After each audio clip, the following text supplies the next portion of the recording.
जीवन में ज्यादा रिश्ते होना जरूरी नहीं, पर जो रिश्ते हैं उसमें जीवन होना जरूरी है। जिंदगी की हर सुबह कुछ शर्तें लेकर आती है और हर शाम कुछ तजुर्बे देकर जाती है। तूफान भी आना जरूरी है जिंदगी में, तब जाकर पता चलता है कौन हाथ छुड़ाकर भागता है और कौन हाथ पकड़कर। सोच का ही फर्क होता है, वरना समस्याएं आपको कमजोर नहीं बल्कि मजबूत बनाने आती है। अकेले हो तो विचारों पर काबू रखो और सबके साथ हो तो जुबान पर काबू रखो। कोई भी रिश्ता अपनी मर्जी से नहीं जुड़ता, क्योंकि आपको कब कहां किससे मिलना है यह ऊपर वाला तय करता है। मान और सम्मान की लड़ाई में कभी अकेले रहना हो तो रह लेना, लेकिन किसी के सामने खुद को टूटने मत देना, क्योंकि जब खुद का सम्मान करोगे तभी दूसरों से सम्मान पाओगे। दिल साफ और मकसद सही हो तो यकीन रखो किसी न किसी रूप में ईश्वर आपकी मदद करते हैं। कभी भी किसी पे आंख बंद करके भरोसा ना करें, क्योंकि दुनिया इतनी भी अच्छी नहीं है कि आपके भरोसे को कायम रख सके। खत्म तो सब धीरे धीरे होता है, बस पता अचानक लगता है।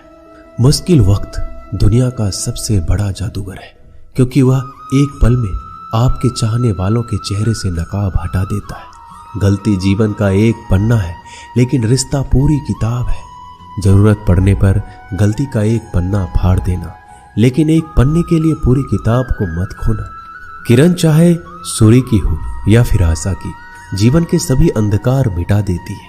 सब्र और सच्चाई एक ऐसी सवारी है जो कभी अपने सवार को गिरने नहीं देती, ना किसी के कदमों में ना किसी के नजरों में।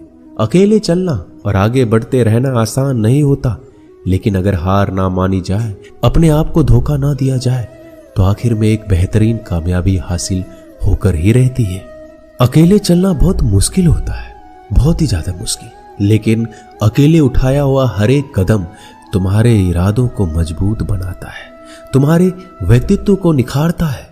श्री कृष्ण कहते हैं, हर वो इंसान जो अपनी लड़ाई अकेले लड़ रहा है, अपना रास्ता अकेले तय कर रहा है, लोगों की कड़वी और चुभती हुई बातों को अकेले सह रहा है, बस अपने रास्ते पर चलते रहो और आगे बढ़ते रहो। मैं तुम्हारा साथ अवश्य दूंगा। जिंदगी कमाई दौलत से नहीं मापी जाती, अंतिम यात्रा की भीड़ बताती है कि कमाई कैसी थी। सत्य केवल उनके लिए कड़वा होता है जो लोग झूठ में रहने के आदी हो चुके हैं। जिंदगी में जीतने के लिए जिद होनी चाहिए, हारने के लिए तो एक डर ही काफी है। भरोसा रखिए, जब हम किसी का अच्छा कर रहे होते हैं तो हमारे लिए भी कुछ अच्छा हो रहा होता है। सही फैसला लेना काबिलियत नहीं है, फैसला लेकर उसे सही साबित करना काबिलियत है। जैसे उबलते पानी में परछाई कभी नहीं दिखती, ठीक उसी प्रकार परेशान मन में भी समाधान नहीं दिखते। शांत होकर देखिए, सभी समस्याओं का हल मिल जाएगा। संसार में कोई भी मनुष्य सर्वगुण संपन्न नहीं होता, इसलिए कुछ कमियों को नजरअंदाज कर रिश्ते बनाए रखिए। जब किसी को किसी से रिश्ता खत्म करना होता है तो सबसे पहले वो अपनी जुबान की मिठास खत्म कर देता है। आंखों में नींद बहुत है पर सोना नहीं है, यही समय है कुछ करने का, इसे खोना नहीं है। श्री कृष्ण कहते हैं, ना किसी के अभाव में जियो, ना किसी के प्रभाव में जियो। यह जिंदगी है आपकी, अपने स्वभाव में जियो। रिश्ते को इस तरह से बचा लिया करो, कभी मान जाया करो, कभी मना लिया करो। मौन रहना एक साधना है और सोच समझकर बोलना एक कला। जो व्यक्ति स्पष्ट, साफ और सीधी बात बोलता है, उसकी वाणी तीव्र एवं कठोर जरूर होती है, लेकिन ऐसा व्यक्ति कभी किसी को धोखा नहीं देता। जो प्राप्त है वही पर्याप्त है। इन दो शब्दों में सुख बेहिसाब है। कर्म बहुत ध्यान से कीजिए, क्योंकि ना तो किसी की दुआ खाली जाती है, ना किसी की बद्दुआ। कभी याद रखना कि अगर ये दुनिया भेड़ियों का एक जंगल है तो तुम उन भेड़ियों के राजा हो। कहते हैं कि शिकार की तलाश में निकला भेड़िया उन भेड़ियों से ज्यादा भूखा होता है जिन्होंने अपने शिकार को पा लिया हो। तो तुम्हें बस इसी भेड़िए की तरह बनना है जो अपने शिकार की तलाश में भूखा हो। उसका दिमाग तेजी से काम कर रहा हो कि भूख कैसे मिटाया जाए, और ये भूख है कामयाबी की, दूसरों से कुछ अलग कर दिखाने की भूख, लोगों की निंदा से परेशान होकर रास्ता ना बदलना, क्योंकि सफलता शर्म से नहीं साहस से मिलती है।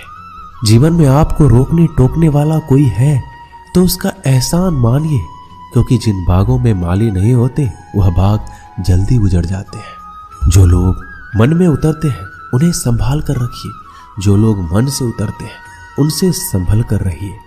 बुद्धिमान लोग कभी इतिहास नहीं रचते, वो तो सिर्फ इतिहास को पढ़ते हैं। इतिहास तो पागल लोग रचते हैं जिन पर दुनिया हंसती है। जिंदगी में इन दो लोगों से हमेशा दूर रहना, एक जो व्यस्त रहने का दिखावा करता है और दूसरा घमंडी, क्योंकि खुद को व्यस्त दिखाने वाला व्यक्ति अपनी मर्जी से बात करेगा और घमंड वाला व्यक्ति अपने मतलब से याद करेगा। किसी को धोखा देकर ये मत समझो कि आप चालाक हो, ये सोचो कि उस इंसान को आप पर विश्वास कितना है। यह इंसान की फितरत है, यदि आप उसका एक बार सहायता ना करो तो वो आपके द्वारा पहले की गई सारी सहायताओं को भूल जाता है। घमंड के अंदर सबसे बुरी बात यह होती है कि वह सामने वाले को कभी महसूस नहीं होने देता कि वह खुद ही गलत है।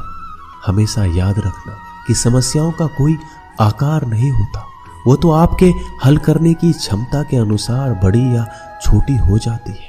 इंसान को इंसान धोखा नहीं देता, बल्कि वो उम्मीदें देती है जो वो दूसरों से रखता है। जिंदगी में किसी को उतना ही तकलीफ देना जितना कि तुम खुद बर्दाश्त कर सको, क्योंकि तकलीफ देने में बहुत मजा आता है, लेकिन जब खुद के ऊपर आती है तो बहुत रोना आता है। जिंदगी में कोई भी इंसान अपने आप को ऐसे नहीं बदलता। जिंदगी में कुछ ऐसे हादसे हो जाते हैं जो उस इंसान को बदलने पर मजबूर कर देते हैं। किसी के सामने गिड़गिड़ाने से ना तो इज्जत मिलती है और ना ही मोहब्बत। इसलिए अपने स्वाभिमान को हमेशा बनाए रखना। यदि आप में काबिलियत होगी तो वह खुद चलकर आपके सामने आएगा। नाराज मत होना कभी ये सोचकर कि काम मेरा और नाम किसी का हो रहा है। यहाँ सदियों से रुई और तेल जलते हैं, लेकिन लोग कहते हैं कि दीपक जल रहा है। यदि आपके सपने बड़े हैं तो फिर आपके संघर्ष कैसे छोटे हो सकते हैं। यदि कोई आपका विश्वास तोड़ता है तो आप उसका धन्यवाद करना, क्योंकि वही आपको सिखाता है कि विश्वास किसी पर बहुत ही सोच समझ कर करना चाहिए। यह इंसान बहुत ही खुदगर्ज है। जब किसी को पसंद करता है तो उसकी बुराई नहीं देखता, और जब किसी को नापसंद करता है तो उसकी अच्छाई नहीं देखता। जो दोगे वही लौट कर आएगा, फिर चाहे वह इज्जत हो या धोखा। दुआ कभी साथ नहीं छोड़ती और बद्दुआ कभी पीछा नहीं छोड़ती। डरिए मत कि हम गलती कर बैठे तो क्या होगा, क्योंकि गलतियों से ही तो सीखोगे। गलतियों से तो खुद का तजुर्बा आएगा। हारेंगे तो सीखेंगे और जीतेंगे तो सिखाएंगे। कई बार लोग कहते हैं कि मेरा तो समय ही खराब चल रहा है, मुझे समझ नहीं आता मैं क्या करूं, कैसे अपने बुरे समय को अच्छे समय में बदलूं। सच तो ये है, आपको एक चीज जो बुरे समय में जरूर करनी चाहिए और बहुत से लोग ये चीज करना छोड़ देते हैं। चलिए इसे समझते हैं इस कहानी के माध्यम से। एक बार एक बहुत ही गरीब किसान था। वह गरीब था, मेहनती था, खुश था। वह रोज सुबह उठकर भगवान से केवल 10 मिनट मंदिर में जाकर भगवान के आगे हाथ जोड़कर प्रार्थना करता था। उस किसान की पत्नी भी हर रोज किसान के साथ मंदिर जाती। प्रार्थना करके वो सारा दिन अपने खेतों में काम करता। उसका जीवन बहुत ही अच्छा चल रहा था। अपनी मेहनत की कमाई से वो कुछ ज्यादा नहीं कमा पाता था, लेकिन फिर भी जितना कमाता था उसमें से कुछ पैसे लोगों की भलाई में लगा देता था। एक बार उनके गांव में एक बीमारी फैल गई। किसान का इकलौता लड़का बहुत बीमार हो गया। किसान के गांव में इस बीमारी के इलाज के लिए कोई अच्छा डॉक्टर नहीं था। पास के शहर में उस लड़के को ले जाया गया। शहर के इस अस्पताल का इलाज बहुत ही महंगा था। उस बेचारे किसान के लिए अस्पताल की डॉक्टर की फीस, दवाइयों का खर्चा आदि दे पाना बहुत मुश्किल था। किसान दिन प्रतिदिन हिम्मत हारता जा रहा था। एक दिन अस्पताल में बैठे बैठे वो इतना हताश हो गया कि वह जोर जोर से रोने लगा और कहने लगा, पता नहीं किस चीज का बदला ले रहे हैं भगवान।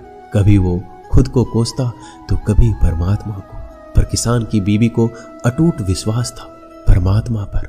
परमात्मा उनको इस मुसीबत की घड़ी में मदद करने जरूर आएंगे। पर किसान को आशा की कोई किरण नजर नहीं आ रही थी। अस्पताल की कुछ ही दूरी पर एक मंदिर था। किसान की पत्नी उस मंदिर में हर रोज प्रार्थना करने जाती। पर किसान का दिल नहीं करता प्रार्थना करने को। डॉक्टर ने किसान से कहा उसके बच्चे के इलाज के लिए 10,000 की आवश्यकता है, पर किसान के लिए इतनी बड़ी रकम इकट्ठा कर पाना असंभव था। किसान की पत्नी अब भी मंदिर जाती थी। वो भगवान के आगे हाथ जोड़कर प्रार्थना करती कि उसका पुत्र ठीक हो जाए। एक दिन मंदिर में एक सेठ आया। उसने किसान की पत्नी को कहा कि उसने किसान की बात उस दिन अस्पताल में सुनी जिस दिन किसान रो रहा था। सेठ ने बताया उस दिन सेठ की पत्नी भी अस्पताल में थी। अब वो पूरी तरह से ठीक हो गई है और घर चली गई है। सेठ को बातों ही बातों में पता चल गया कि किसान को 10,000 की आवश्यकता है। तो सेठ ने तुरंत अपने जेब से पैसे निकाल कर देते हुए कहा कि उसके पास इस समय 10,000 ही है और वो रख ले। साथ में सेठ जी ने कागज पर अपना पता लिखते हुए कहा अगर आपको और पैसों की आवश्यकता हो तो बेहिचक मांग लेना। महिला ने उत्तर दिया इस कागज की कोई आवश्यकता नहीं है। वह जानती है कि ये पैसे किसने भिजवाए हैं और जिसने उसे ये पैसे दिए हैं वो परमात्मा उसका हमेशा ख्याल रखेंगे।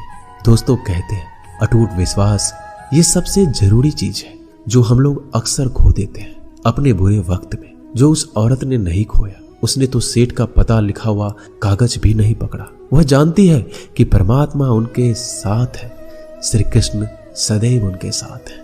श्री कृष्ण कहते हैं जो मेरा ध्यान करते हैं मैं उनको वो प्रदान करता हूं जो उनके पास नहीं है, और जो उनके पास है मैं उसकी रक्षा करता हूं। इसलिए बहुत जरूरी है कि हम बुरे वक्त में परमात्मा का साथ ना छोड़ें।